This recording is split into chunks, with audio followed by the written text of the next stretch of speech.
नमस्कार केमन आছেন সবাই প্রিয়াঙ্কা লাইফস্টাইলের নতুন আরেকটি ব্লগে আমি প্রিয়াঙ্কা আপনাদের সবাইকে স্বাগত জানাই।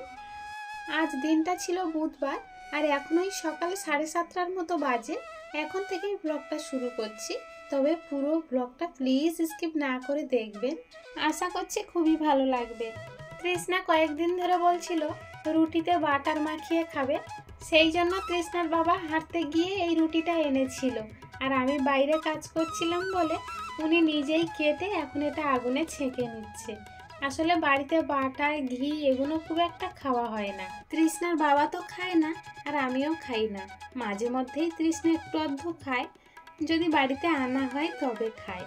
রুটিটা ভালো করে আগুনে ছেঁকে নেওয়ার পরে গায়ে যে পোড়া পোড়া মতো লেগেছিল সেইগুলো কুড়ে ফেলে দিয়েছে আর এখন বাটারটা ভালো করে লাগিয়ে নিচ্ছে। তৃষ্ণার বাবা যেখানে কাজ করে ওখানে একটা দোকান আছে, সকাল টাইমে এই খাবারের প্রচুর সেল হয় ওই দোকানটাতে। তবে ওরা এই বাটার মাখানোর পরে একটু চিনি দিয়ে হিটারে দেয়, তারপরে আবার বের করে নিয়ে চিনি ছড়িয়ে তাই মানুষকে খেতে দেয়, সেটা আরও টেস্টি হয়। কিন্তু বাড়িতে কি সেই হাতের টেস্ট আর পাওয়া যাবে? তৃষ্ণার বাবা যতটুখানি পারে ততটুখানি করে দিচ্ছে, আমি কিন্তু এইসবগুলো পারি না। রুটিটাতে এদিকে বাটার মাখানো হয়ে গিয়েছে আর আমি এসে এক সাইডে চা বসিয়ে দিয়েছিলাম। আর তৃষ্ণার বাবার হাতে বাটার লাগা আছে বলে উনি আর চিনিটা বের করতে পারছিল না, তাই আমি এসে ভালো করে চিনিটা রুটির উপরে ছড়িয়ে দিলাম। তবে খেতে কেমন হবে আমি নিজেও জানি না। ছোটবেলায় এই রুটি খাওয়ার জন্য বাবা মায়ের কাছে ভীষণ পাগলামি করতাম। সকাল হলেই এক কাকু এই রুটি সাইকেলে করে নিয়ে বিক্রি করত, পাড়ার সব ছেলেপুলে ছুটে আসতো কিনতে। কিন্তু বাবা মার তখন তো আর্থিক অবস্থা খুব একটা ভালো ছিল না, প্রতিদিন কিনে দিতে পারতো না। একটা কিনলে 3 ভাই বোনকে ভাগ করে দিত আর আমরাও সেটা খুব শান্তি মনে খেতাম। কিন্তু এখন আর এইসবগুলো খেতে ইচ্ছা করে না। চলুন, এদিকে রুটিটা রেডি হয়ে গিয়েছে, এবারে তৃষ্ণাকে দিয়ে দিই। সে বাবু আবার খাওয়ার জন্য বসে রয়েছে, ভীষণ এক্সাইটেড যে ও কখন খাবে। আপনারা ওর মুখের দিকে একটু তাকিয়ে দেখুন, ও রুটিটা পেয়ে কতটা খুশি। ও কয়েকদিন ধরে বলছিল যে আমার একটা রুটি এনে দাও, ওর বাবার মনেও থাকছিল না যে এনে দেবে। আজকের বেচারি যখন একটু ফাঁকা পেয়েছে তখন সকাল সকাল রুটিটা নিয়ে হাজির হয়ে গেল আর আমার মাম্মাম খাচ্ছে আর বলছে মা খুব সুন্দর হয়েছে। আসলে ওতে চিনি দেওয়া তো ওই জন্য টেস্টটা খুব সুন্দর লেগেছে। আমি এক কামড় খেয়েছিলাম, কিন্তু ওই যে বললাম আমি বাটার খাই না, আসলে আমি এই গন্ধটাই নিতে পারি না, সেই জন্য আর বেশি খেলাম না। যে কোনো জিনিস যদি একটু বেশি ভাজা হয়ে যায় তৃষ্ণা সেটা খেতে চায় না। যেমন ধরুন বাড়িতে যদি লুচি হয় আর একটা আধা লুচি যদি বেশি ভাজা হয়ে যায়, মানে যদি একটু লাল লাল হয়ে যায়, সেগুলো আর খেতে চাইবে না। সেরকমই এই যে রুটিটা খেলো, রুটির পিছন দিকটা তো একটু শক্ত মতো, ও সেটা আর খাবে না।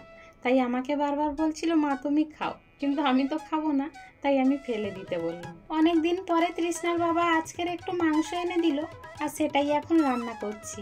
বাইরে কেমন রোদ পড়েছে নিশ্চয়ই আপনারা দেখে বুঝতে পারছেন। আমরা দুজনে মাংস খেতে খুব একটা ভালোবাসি না, কিন্তু আমার তৃষ্ণা তো একটু মাংসের ভক্ত, ওই জন্য তো একটু আনতেই হয় বাড়িতে। আর অনেকদিন যাবৎ হলো মাংস বাড়িতে হচ্ছে না, আর তৃষ্ণা তো বারে বারেই বলে যাচ্ছে বাবা একটু মাংস আনো, কিন্তু সেই দিন তো ঠিক করে পারা যাচ্ছে না। কোনোদিন অমাবস্যা পড়ছে, কোনোদিন একাদশী, এই নিয়ম মানতে মানতে তো আর মাংস মাছ ডিম এগুলো ঠিকমতো খাওয়া হয় না। আজকের বরবটি আলু ভেজেছি আর মাংস করেছি। তৃষ্ণার বাবা মুড়ি নিয়ে বসেছে, মাংসের তরকারি দিয়ে খাবে, আর এদিকে ফলও কেটে নিয়েছে। তৃষ্ণার বাবার আসলে তো খাওয়ার সময় হয় না এখান থেকে গেলে, তাই যাওয়ার সময় 2-1টা ফল খেয়ে যায় আর বাদ বাকিটা আমরা খাই। তৃষ্ণার বাবার একেবারে ভাতটা গুছিয়ে দিয়ে তাই খেতে বসে পড়লাম। আমিও খাচ্ছি ভাত, তৃষ্ণাও খাচ্ছে ভাত, আর তৃষ্ণার বাবা খাচ্ছে মুড়ি। একসঙ্গে এইভাবে বসে খাওয়ার আনন্দটাই আলাদা, তাই না?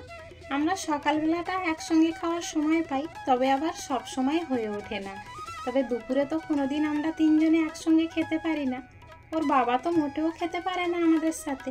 তৃষ্ণা কোনো দিন একা খেয়ে নেয়, কোনোদিন আমার একা খেতে হয়, কোনোদিন আবার দুজনে একসাথে খাই।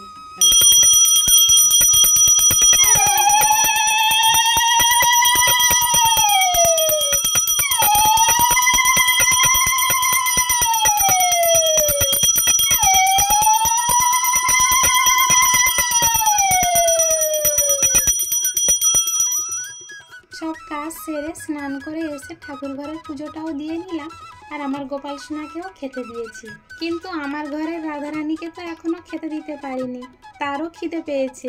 চলুন তাহলে আজকের ব্লগটা এখানেই শেষ করছি। দেখা হচ্ছে খুব শীঘ্রই নতুন আরেকটি ব্লগের সাথে। ততক্ষণ পর্যন্ত সবাই ভালো থাকবেন, সুস্থ থাকবেন, সাবধানে থাকবেন। আর ব্লগটি কেমন হলো অবশ্যই কমেন্টে জানাবেন।